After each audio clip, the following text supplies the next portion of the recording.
रघुराजाच्या रुक्मांगद राजा अशा प्रकारचे आहे. रघुराजाची कथा सांगत असताना रघुराजा सत्य लोकात सत्य लोक, त्रेता लोक, द्वापार लोक आणि आता सध्या चालू असलेला कलियुग. कलियुगाचा आयुष्य 4,32,000. किती आहे कलियुगाचा आयुष्य?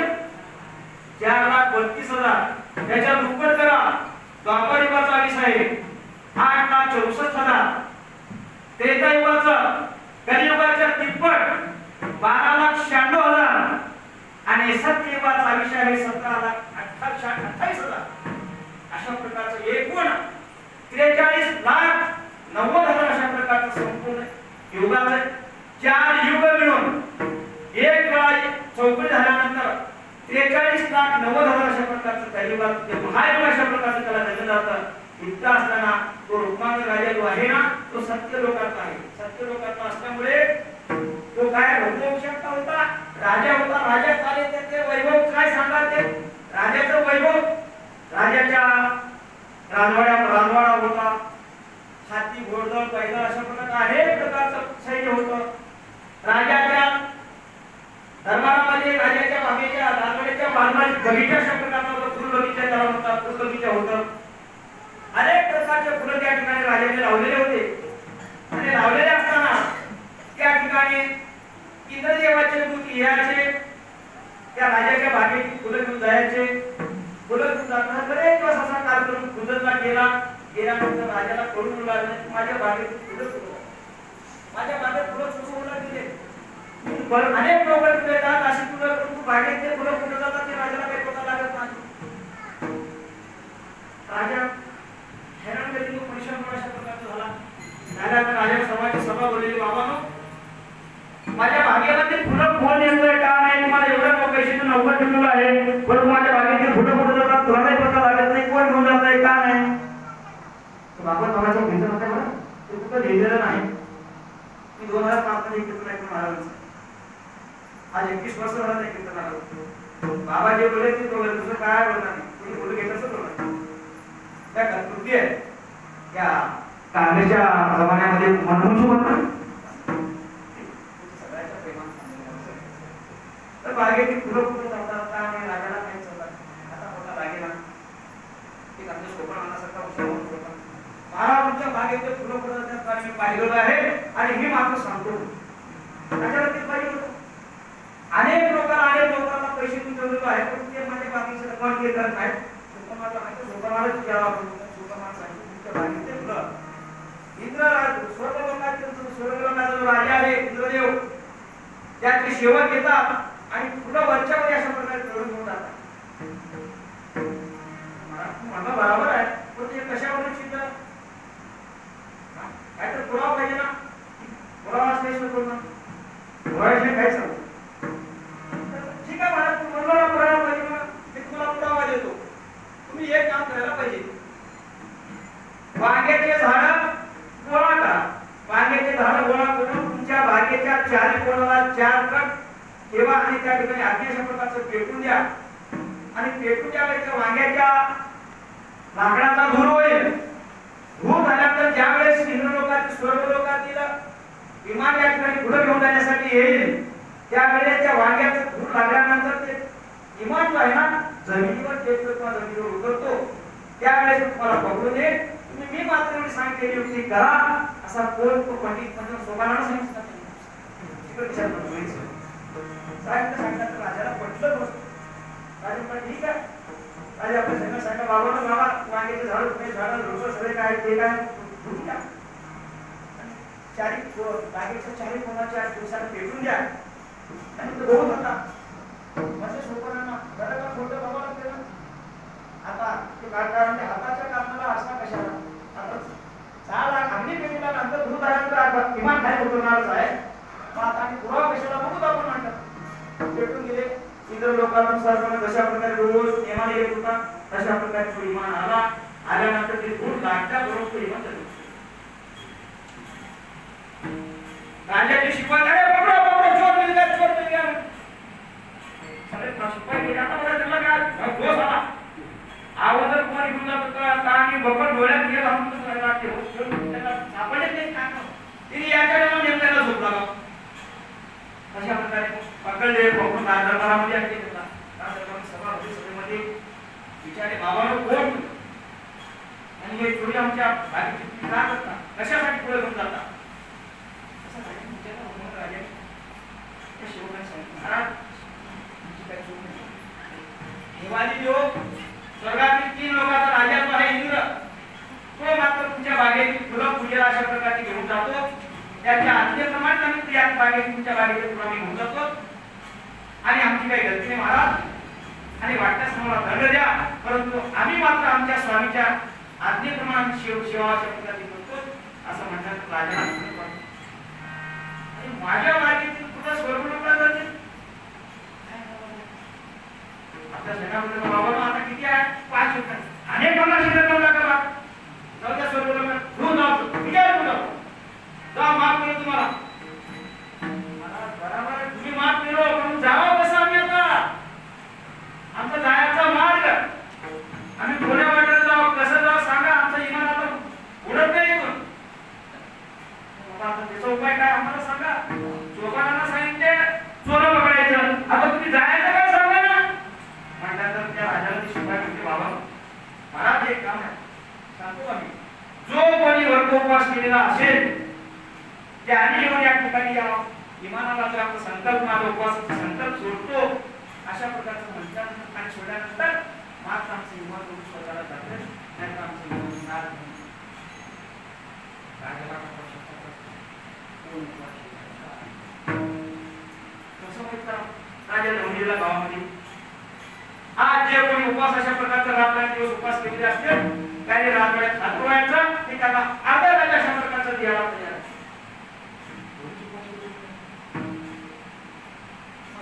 शेवटी राजाने शेव घरोघरी शेव सोडलं तो सोडल्यानंतर कुणालाही कुठेही उपवास केलेला माणूस एकही नजरेला पडले नाही असं नाराज अशा प्रकारचा काय बोलायचे मला कोण अशा प्रकारचा काय महाराज आमच्या राजाची आज्ञा आहे आणि जो कोणी उपवास केलेला असेल त्याला धरून अशा प्रकारचा राजाकडे उपवास कसलाही सांगतोय का हा उपवासी राहावं त्यांनी सांगतो ना आमच्याकडे परवाच लग्न झाले जोड पाय तो भाडून ती नाही का कोपा झोपते घरात का कोपा बरोबर 5 पाणी बसले अन्न पाणी घेतले नाही असं सांगितल्यानंतर त्याला शिवायला बाळ आहे दादा तुम्ही सांगितलं ना कोण आहे त्याला चला त्याच्याकडे गेला तर तिने एक काढ घातला बाबांना तुमचा उभा घरी आहे का जोडाचं भांडण झालं त्याच्यामुळे रात्री गेली दिवसनी गेला अशा प्रकारे उपाशी बोलणार तर मग त्याला राजाच्या घरी राजवाड्यामध्ये आणते राजाने विचारला बाबा तुम्ही उपवास केलात ना तुम्ही या विमानाला तुमचा उपवास केला संकल्प सोडल्यानंतर हा विमान मध्ये गेल्यानंतर मी मात्र तुम्हाला 5 एकर अशा प्रकारचा जमीन तुम्हाला 10 अशा प्रकारचा इनाम अशा प्रकारचा देणार आहे आणि तुम्ही मात्र या ठिकाणी आपलं उपवास केल्यानंतर संकल्प या ठिकाणी सोडा म्हटल्यानंतर त्या ठिकाणी त्या जोडप्याला घराबाहेर घेऊन गेले आणि त्या ठिकाणी पाणी घेऊन अशा प्रकारचं झालं संकल्प सोडल्यानंतर विमान आपलं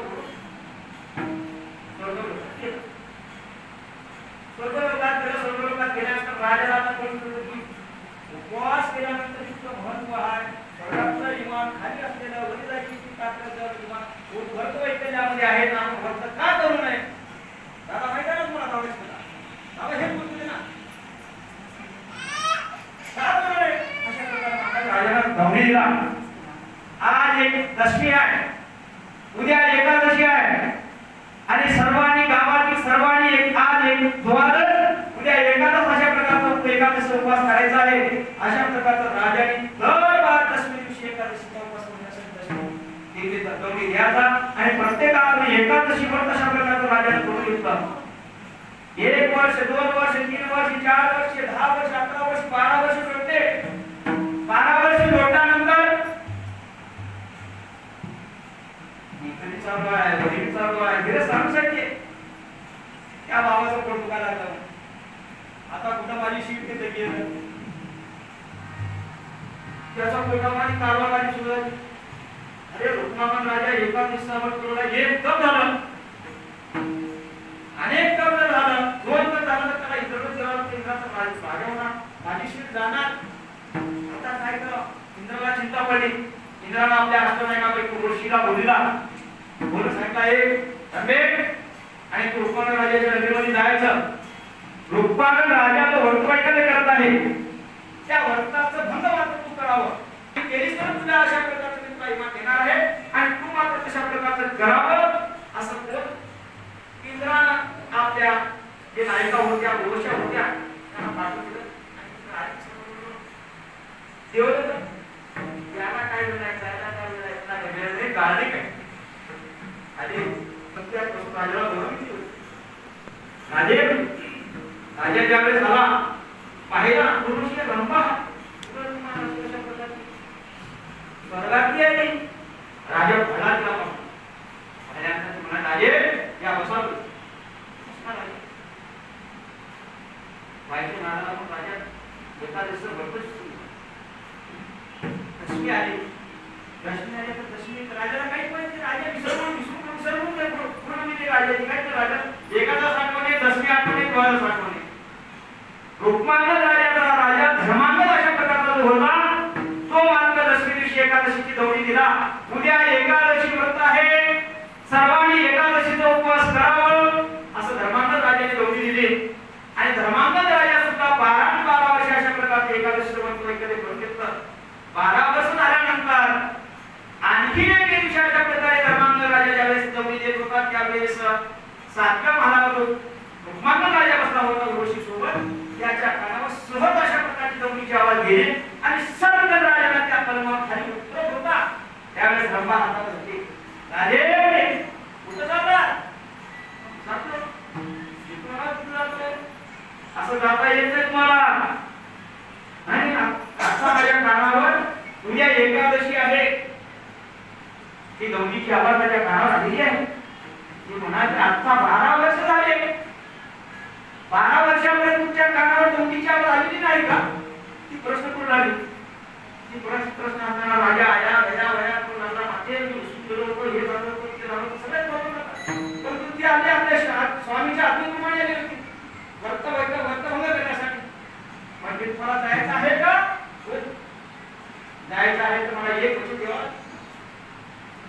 काय सांगा माते आता माते तुला 12 वर्ष गेले वर्ष सोबत राहिला आणि आता मात्र मातीने लागला का तरी त्याचा विसर पडला तुम्हाला. हे दोघांचं बोलणं चालणं जे आहे ना रूपमांगल राजा धर्मांगल राजा खाली थांबून ऐकत ती म्हणजे तुमचा एकुलता एक मुलगा आहे त्याचं सीन मला द्यावं लागेल. तुम्हाला जर खाली जायचं आहे तर त्याचं मस्तक मला द्या असं म्हणल्यानंतर राजा गौरा झाला आया गया करू लागला पाया करू लागला असं म्हणू नका मला एकुलता एक मुलगा आहे तुम्ही अनेक काही मागामी द्यायला नाही आले पण तुम्ही माझ्या मुलाचं मस्तक घेऊ शकणार नाही का माझा एकुलता एक मुलगा माझ्या वंशाचा निवास एकटाच आहे ते कसं मला आणखी काही पाहिजे ना मला की द्यायला तयार आहे मला दुसरं काय करणार नाही मला तुमच्या मुलाचा सिंगल पाहिजे म्हणतात ते वचन धर्मांगल राजाने ऐकलं ऐकून सर्व याला सांगतो म्हणजे बाबा ती ऋषी मातेला द्या ह्या 3.5 देहाच्या हातावर ह्या 3.5 हाताच्या देहावर तुमची सत्ता आहे. 3.5 धातू आईचे आणि 3.5 धातू बापाचे सप्त धातूचा हा शरीर आहे पण ह्याच्यावर सत्ता तुमचीच आहे बाबा. जर तुमच्या कामी जर हा शरीर येत असेल तर मी धन्य झालो धन्य झालो बाबा. या ती काय म्हणते इतकं बोलल्यानंतर त्या ठिकाणी उर्वशी घेतली तलवार हातामध्ये आणि तलवार घेऊन आता त्या बाळाचा छेडछेड करणार तेवढ्यामध्ये रूपमांगला